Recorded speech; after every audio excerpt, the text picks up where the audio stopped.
It was a quiet night in the small town of Ashburn. The streets were empty, and the only sound was the soft hum of streetlights. Houses stood still under the pale moonlight, as if the entire town had fallen into a deep sleep. But Daniel, a man in his late 30s, was still awake. He stood near his window, holding a cup of coffee, staring at the sky. Daniel was not the kind of man who usually stayed up late, but something about this night felt different. The air was heavy, almost electric. He could feel a strange energy pressing against his skin. He told himself it was only his imagination. Yet his eyes stayed fixed on the horizon. And then it happened. A flash of light ripped across the sky, brighter than lightning but silent. It moved fast, cutting through the stars like a blade. Daniel froze. It was not a plane, not a shooting star, and not anything he had ever seen before. The light changed direction sharply, zigzagging in a way no human aircraft could. His heart raced. He quickly grabbed his phone to record it, but the screen flickered and went black. The radio on his desk turned on by itself, producing only static. For a moment, every device in the room was alive with strange energy. Then, silence.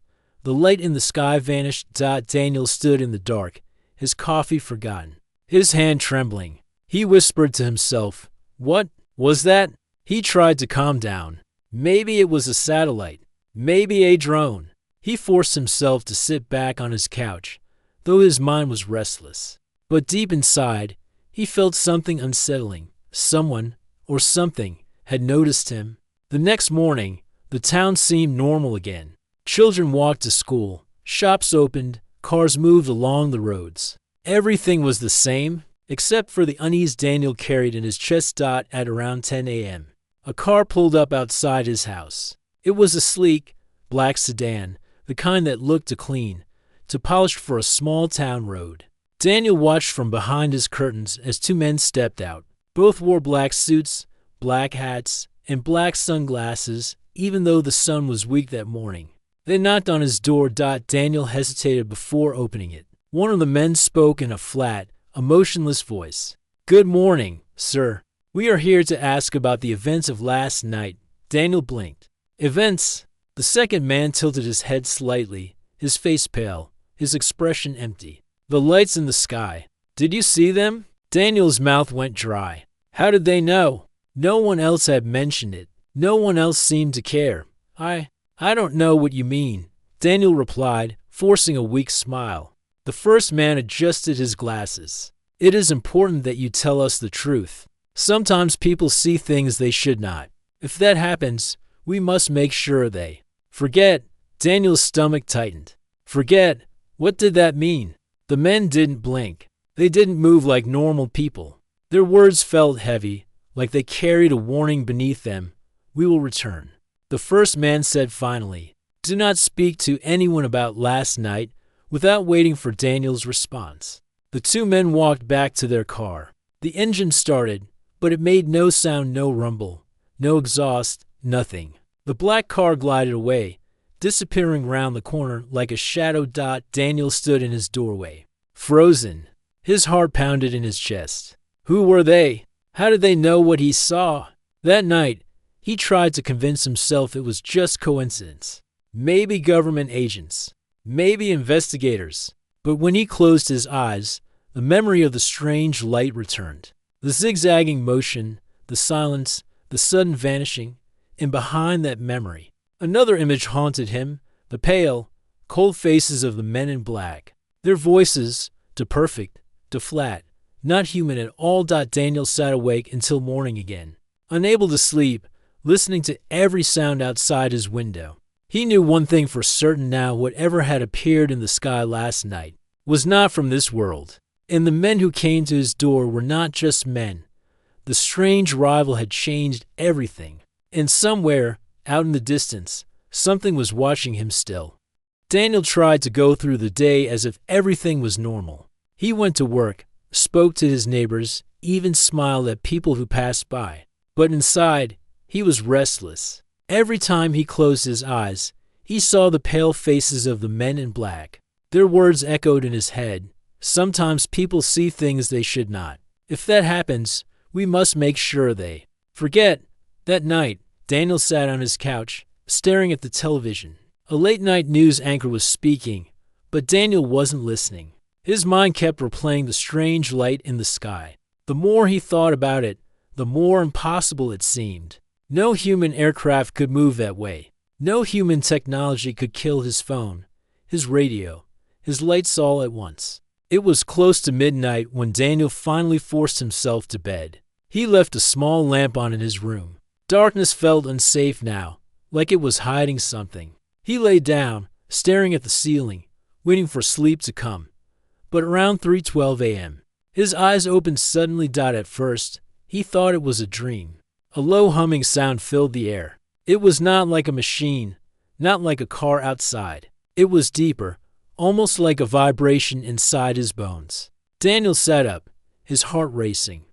The sound was coming from outside his window, slowly. With shaking hands, Daniel pushed the curtain aside, and there it was in his backyard. Standing in the silver light of the moon was a tall, thin figure. Its body was long, too long for a human. Its arms almost reached its knees. The skin shimmered faintly, pale gray with a strange glow, and the eyes, too large, black, endless eyes, were fixed on Daniel's window. Daniel froze. His breath caught in his throat. He couldn't scream. He couldn't move. He could only stare back. The figure tilted its head, as if studying him. Its eyes did not blink. The humming sound grew louder, filling Daniel's skull, drowning out every thought. He felt his mind slipping, as though something was pulling him away from himself. Then, in a blink, the figure was gone. The backyard was empty. The humming stopped. The silence was so complete that Daniel thought his ears had gone deaf. He gasped for air, clutching his chest, his body shaking. He stumbled backward, nearly falling over his bed. He switched on every light in the house. He checked every door, every window, every lock. Nothing was broken. No sign of forced entry. But he knew what he had seen. When morning came, Daniel barely looked human himself. His eyes were bloodshot, his face pale, his body trembling. He told himself it was a dream, a nightmare, but deep down, he knew it wasn't. The figure had been real. Later that day, while walking to the store, Daniel overheard two neighbors talking. One said, "Did you hear that weird noise last night? My dog wouldn't stop barking." The other replied, "Yeah," like a low humming sound. Gave me chills. Daniel froze. His stomach sank. So he wasn't the only one who heard it. He wasn't dreaming. But he was the only one who saw it. That night, Daniel didn't even try to sleep. He sat in his chair, facing the window, waiting. Every creak of the house made him jump. Every car that passed on the road made him think of the black sedan. At exactly 3 a.m., the humming started again. This time, Daniel didn't move the curtain.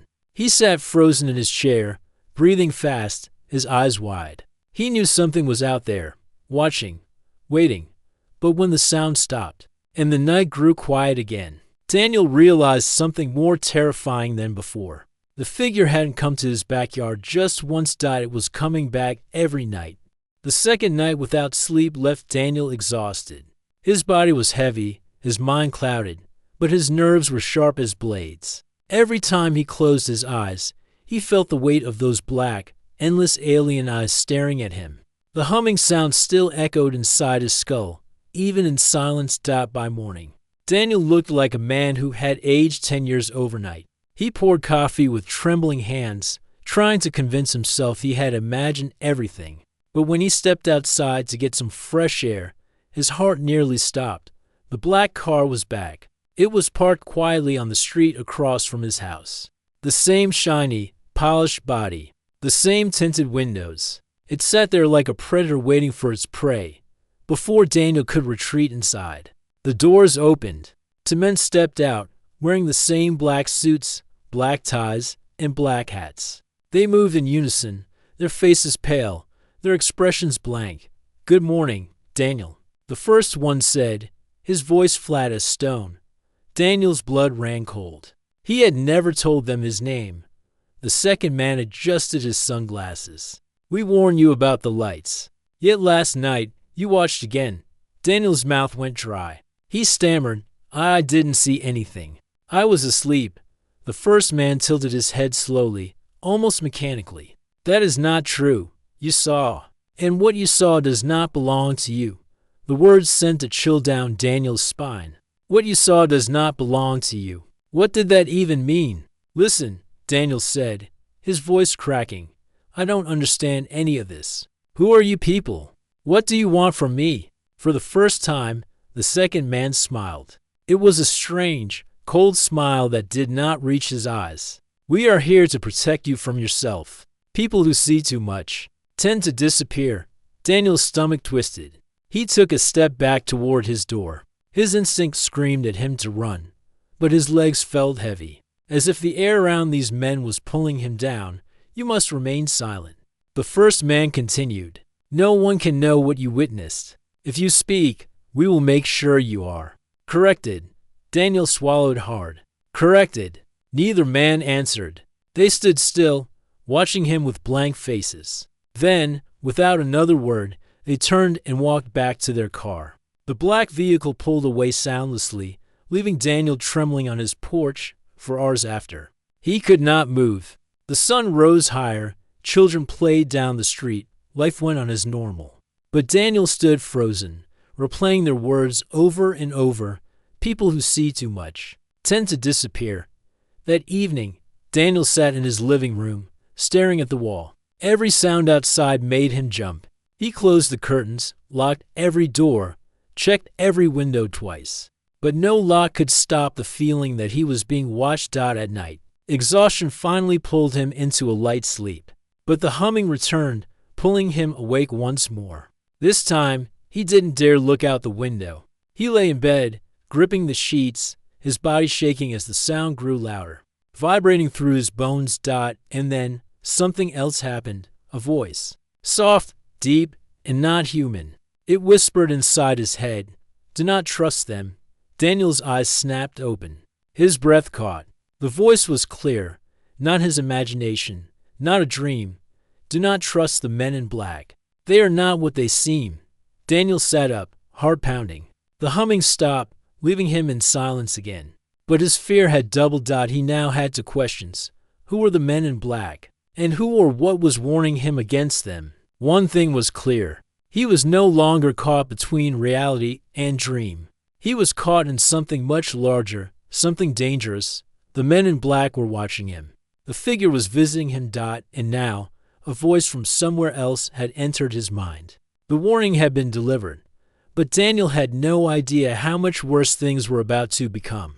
Daniel had stopped counting the days since the first strange light appeared. Sleep no longer felt safe, and being awake was not much better. The nights blurred together, humming sounds, shadows outside his window, and the echo of that warning voice in his head. Do not trust them. By the fourth night, Daniel was desperate to escape the fear that gripped his home. He decided to take a drive. Maybe, he thought, the open road would clear his mind. He grabbed his keys, locked the door behind him, and drove out of town, following the empty highway. The night sky was clear, full of stars. For the first time in days, Daniel felt a small relief. No black car, no pale faces, no humming, just silence and the sound of his tires rolling over the road. But halfway to the next town, his headlights flickered. The radio turned on by itself, spitting static. Daniel tightened his grip on the steering wheel. Then, without warning, the world around him lit up. A blinding white light flooded the road ahead, brighter than any spotlight, brighter than the sun. Daniel slammed on the brakes, shielding his eyes. The car shuddered to a stop, and for a moment, everything was swallowed by the light. And then dashed darkness. When Daniel opened his eyes, he was still gripping the wheel. His car sat in the middle of the empty road. But something was wrong. His watch showed 3:40 a.m. He remembered leaving his house at 12:15. Where had those 3 hours gone? His hands trembled. His chest ached, as though something heavy had pressed against it. The dashboard clock blinked nonsense symbols. His phone was dead. Its screen cracked as if burnt. Daniel stumbled out of the car, gasping for air. That was when he saw dark circular marks scorched into the roof of his car, like fingerprints left by something massive and hot. He pressed his shaking hand against the metal. It was ice cold, yet the marks seemed fresh, almost alive, and then the flashes began images. Broken pieces of memory, pushed into his mind like shards of glass, a room without walls. White light everywhere, long metallic tables, cold hands pressing against his skin, strange tools hovering in the air, moving without being touched, and endless black alien eyes staring down at him. Daniel screamed and dropped to his knees in the middle of the road. His body shook as the flashes ended. Sweat poured down his face. His heart pounded so hard he thought it would burst. He forced himself back into the car and drove home, though he could not remember turning the wheel. Somehow, hours later, he found himself parked outside his own house. Though he had no memory of the drive, when morning came, Daniel stood in front of the mirror. His reflection was pale and broken. He noticed something on his arm, 3 small, circular marks burned into his skin, like a triangle. They were too perfect to be an accident. Daniel touched the marks, and a cold shiver ran through his body. A whisper echoed in his mind again. Do not trust them. We are watching. That day, Daniel could barely function. He sat at his table, staring at his cold coffee, his mind lost between fear and confusion. He wanted to tell someone, anyone, but the warning from the men in black rang in his ears. People who see too much tend to disappear. As evening came, Daniel felt an overwhelming dread. He looked at his car through the window, the burn marks still visible on the roof. The sight made his stomach twist. He now knew something terrifying. The lights were not just lights. The figure was not just watching him. They had taken him, and they could take him again. Daniel had stopped feeling safe inside his own home. Every window felt like an open eye. Every sound in the night made his chest tighten. He kept remembering the white light, the missing R's, the strange marks on his skin. And most of all, he kept hearing the warning voice in his head, do not trust them.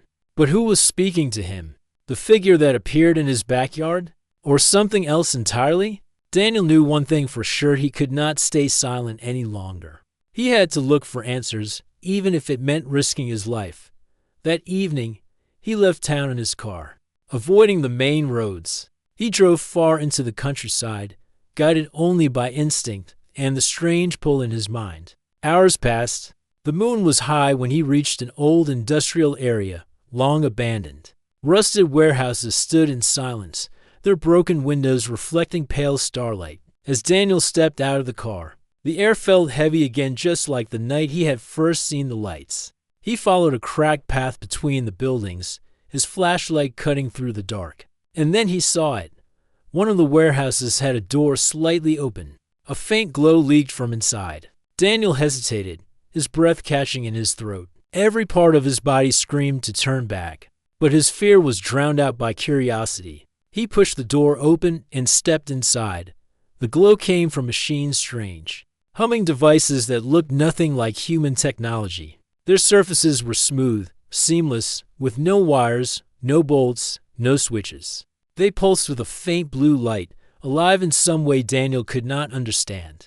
His footsteps echoed softly as he moved deeper into the warehouse. On the far side of the room, a metal table stood, covered in papers and files. Daniel's heart pounded as he reached it. The papers were marked with government seals, but many were stamped with a single word in bold red letters, classified. He flipped through the files with trembling hands. Inside were photographs, blurry images of lights in the sky, reports of strange encounters, descriptions of missing people. And then he saw something that made his blood run cold. A list. A long list of names. Each name was followed by a single word: observed, taken, or terminated. Daniel's eyes scanned the page until they froze on one entry. His own name. Next to it, the word observed. He dropped the file, his breath shallow. His hands shook violently. They knew who he was. They were watching him, and then the temperature in the room seemed to drop. Daniel turned toward the doorway. 2 figures stood there, blocking his escape. The men in black. Their pale faces looked even colder in the glow of the machines. Their movements were slow but deliberate as they stepped forward, their shoes making no sound on the floor. You should not be here, Daniel, the first one said, his voice flat. The second one's face twisted into that same unnatural smile. Curiosity is dangerous. We warn you." Daniel backed away, his body trembling. His mind screamed to run, but the machines behind him hummed louder, almost as if they were feeding on his fear. "Why are you doing this?" Daniel shouted, his voice breaking. "Who are you?" The first man tilted his head. "We are the silence between truths. We are the ones who keep the world asleep." The second one stepped closer, his voice low. "And you, Daniel, you are awake." Daniel's back hit one of the glowing machines. The hum grew stronger, filling his ears, his bones, his mind. For a second, he thought he would collapse. And then just as the men reached him, the machine flickered. A burst of light flashed from its surface, blinding the room. The men stopped, their pale faces twisting, almost as if in pain. For the first time, Daniel saw them falter. Seizing the chance, he turned and ran, stumbling through the doorway, out into the night. He didn't look back. He sprinted to his car, his lungs burning, his heart threatening to explode. He started the engine and sped down the empty road, the warehouse shrinking in his rearview mirror. But even as the building vanished behind him, Daniel knew the truth. The men in black were not just watching him. They were guarding something, and whatever was inside that warehouse was not meant for human eyes. Daniel's car roared down the empty highway, but his heart was louder than the engine. His hands gripped the wheels so hard his knuckles turned white. The warehouse, the machines, the files. The list with his name, every image burned in his mind. But one thought overpowered them all. The men in black are not human. He drove until the sun began to rise, finally pulling over at a lonely rest stop. He stumbled out of the car and collapsed onto a bench, his body shaking from exhaustion and fear. For a moment, he closed his eyes, and when he opened them, they were there, two men, dressed in perfect black suits. Standing only a few feet away, Daniel's body froze. He hadn't even heard them arrive. Their black car was nowhere to be seen, yet they stood before him, still, silent, impossible. "You cannot run, Daniel," the first one said in his cold, flat voice. Daniel forced himself to stand. His voice cracked with anger. "What do you want from me? Why are you following me?" The second man tilted his head, as if studying a specimen.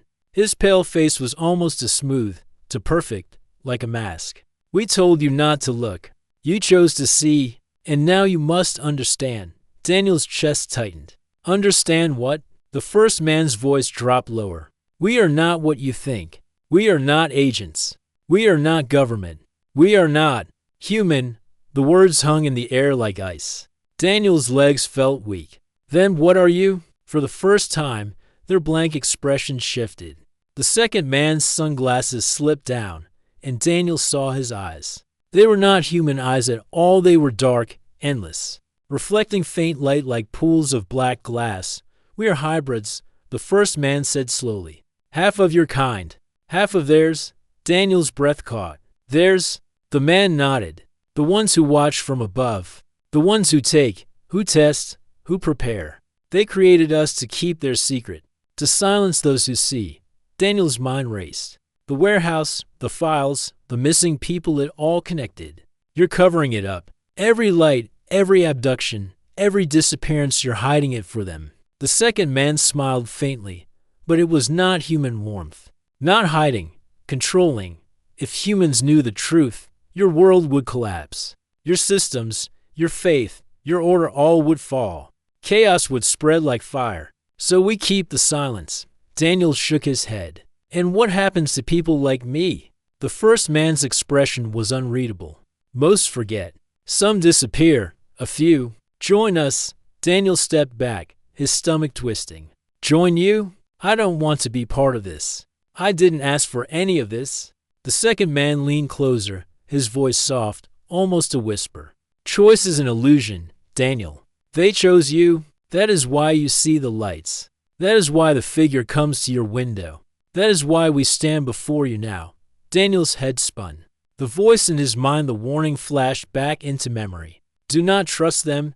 He clenched his fists. "If you work for them, then why did I hear a voice warning me about you?" For the first time, both men were silent.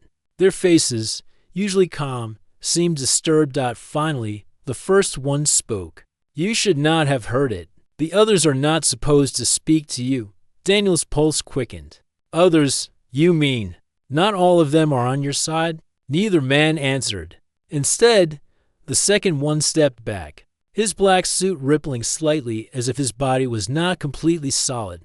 You are already marked. He said coldly, you cannot go back to your old life. You are part of this now. The first man added, but remember, Daniel knowledge is dangerous. If you speak, you will not survive. If you resist, you will not remain human. And just like that, they turned away. No car. No footsteps, only a faint distortion in the air, like heat waves. And then, they were gone. Daniel sank back onto the bench, his chest heaving. His mind felt like it was cracking under the weight of what he had heard. Hybrids, half human, half alien, created to control the truth, and him chosen, marked. Trapped between worlds, the sun rose higher in the sky. But Daniel felt no warmth. He knew one thing now with absolute certainty. The world was not what it seemed. Daniel returned home after what felt like a lifetime on the run. His apartment looked the same familiar walls, the same furniture, the same window that overlooked the quiet street. Yet nothing felt normal anymore. The moment he stepped inside, he felt it, a silence too deep, too heavy. It was as if the walls themselves were listening. He locked the door, pulled the curtains, and sat in the corner of the room. His mind kept repeating the words of the men in black. You are already marked. Choice is an illusion.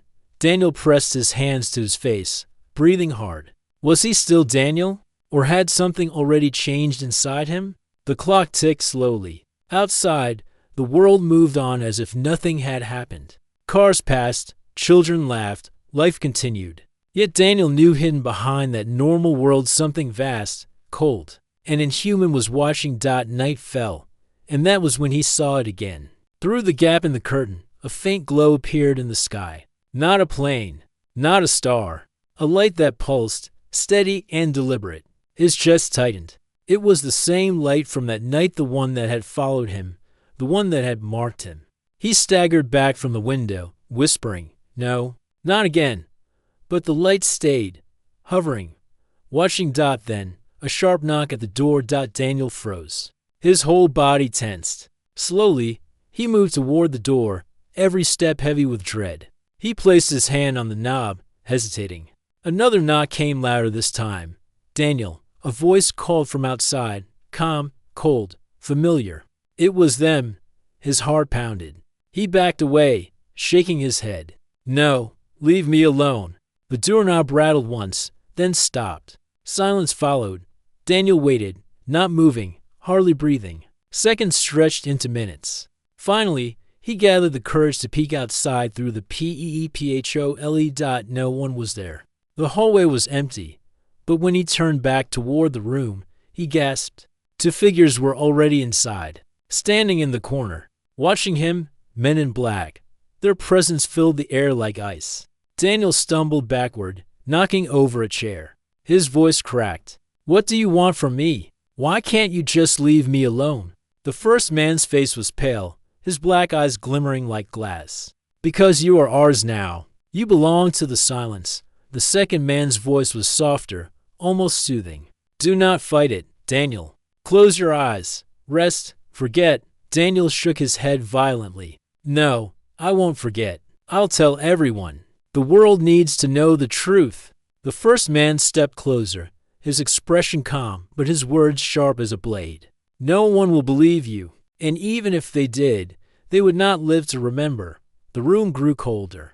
The lights flickered. The glow from the window intensified, spilling across the walls like liquid silver. Daniel's body trembled, his vision blurring, somewhere deep in his mind. He heard that voice again, the one that had warned him before. Stay awake, Daniel. Do not give in. He pressed his hands to his ears, his voice desperate. Who are you? Why are you helping me? But the voice gave no answer. Only silence. The men in black moved closer. Their shapes seemed to shimmer, almost fading in and out of reality. Daniel stumbled back onto his bed, cornered. His breaths came in short gasps. The second man reached out a pale hand. Sleep, Daniel. When you wake, you will not remember us. You will not remember anything. Daniel's eyelids grew heavy against his will. His body wanted to give in, to sink into darkness. But his mind screamed in terror. The last thing he saw before the world dimmed was the light outside the window descending. Brighter, closer. Then everything went black. When Daniel opened his eyes, warning sunlight streamed into the room. The apartment was silent, empty, no men in black, no strange glow. For a brief moment, he thought it had all been a dream, but then he looked in the mirror. A small mark glowed faintly on the side of his neck, like a scar, but not natural, shaped like a thin, perfect circle. Daniel's stomach dropped. He touched it with shaking fingers, and then, from somewhere far away, he felt them, watching, waiting. The men in black, the others above, the endless silence. Daniel whispered to himself, his voice breaking, "They'll never let me go." That night, as the world slept, a black car moved silently down the empty street. Its windows were too dark to see inside. It stopped outside Daniel's building for only a moment. Then, without sound, it vanished into the darkness. Because the men in black never stop watching. And once you see them, you never truly sleep again.